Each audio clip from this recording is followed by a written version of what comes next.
Assalamualaikum everyone, as I have started a series of lecture on antibiotic, I have completed synthesis inhibitor. As we have divided the antibiotic into three main classes, one is on the basis of the mechanism of action, the other is on the basis of the effect, the other is on the basis of the spectrum of activity.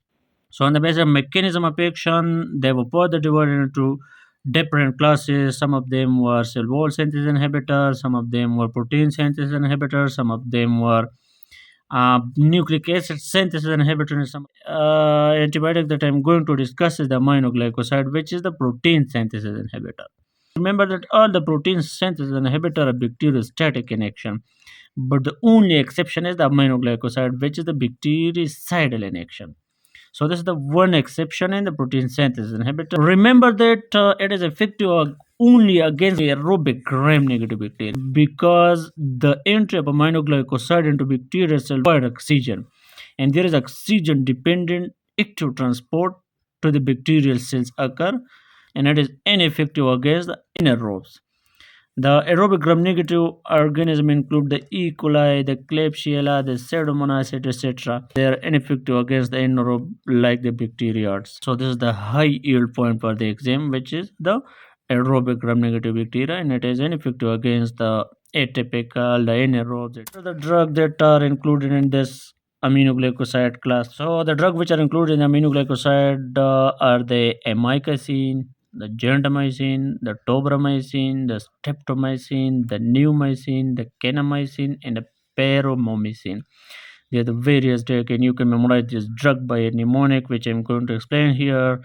Gates keep new patient alive. The gates, the G here for the gentamicin, the A here for the amikacin, the T here for tobramycin, the S here for streptomycin. While the K here and keep is for kanamycin, while the N and new here for pneumycin, the P here for paromomycin.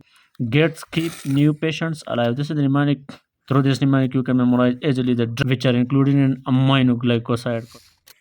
Now, what is the mechanism of action? As I have stated that the basic mechanism of action, the protein synthesis inhibitor are further divided into two. One is that inhibit the 30th ribosome, the other that inhibit the 50th ribosome. So there were two class that inhibit the 30th ribosome. These were the aminoglycoside and the tetracycline. So this bind to the 30th ribosomes, cause misreading of the messenger RNA, and it also inhibit the initiation complex. So there will be a defective protein synthesis occur. This defective protein synthesis will cause the death of the bacterial cells. So this is the mechanism of action. Now, what is the pharmacokinetic of aminoglycoside? Remember that there are four things in pharmacokinetic. One is the administration, the other is distribution, the other is metabolism, the other is excretion. There are four things. So the aminoglycoside can be given to the patient intramuscular, it can be given intravenous. But remember that they are poorly absorbed from the GI tract. So it usually doesn't go through oral.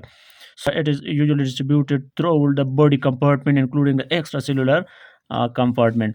Now, remember that the renal is created. So whenever a renal patient come to you, you should to adjust the dose of the aminoglycoside before giving to the patient. Now, what are the adverse effects of the aminoglycoside? Remember, the nephrotoxic, they are ototoxic, they damage the kidney, they damage the ear, they cause the hearing loss. So they can also block the neuromuscular junction, so it shouldn't be given in patient with myasthenia gravis. And it is also contraindicated in pregnancy because this is teratogenic and it can cause the fetal hearing loss. So now there are some contraindications. Contraindicated in pregnancy. It is also contraindicated in myasthenia gravis because it blocks the neuromuscular junction, and it's also contraindicated in renal impairment. But you can give it to the patient by dose adjustment to the CKD patient, chronic kidney disease patient, renally impaired patient. So in the next video, I will talk that how the resistance to the effect of the aminoglycoside is developed by bacteria. So stay connected to my channel and don't forget to subscribe, like, and share.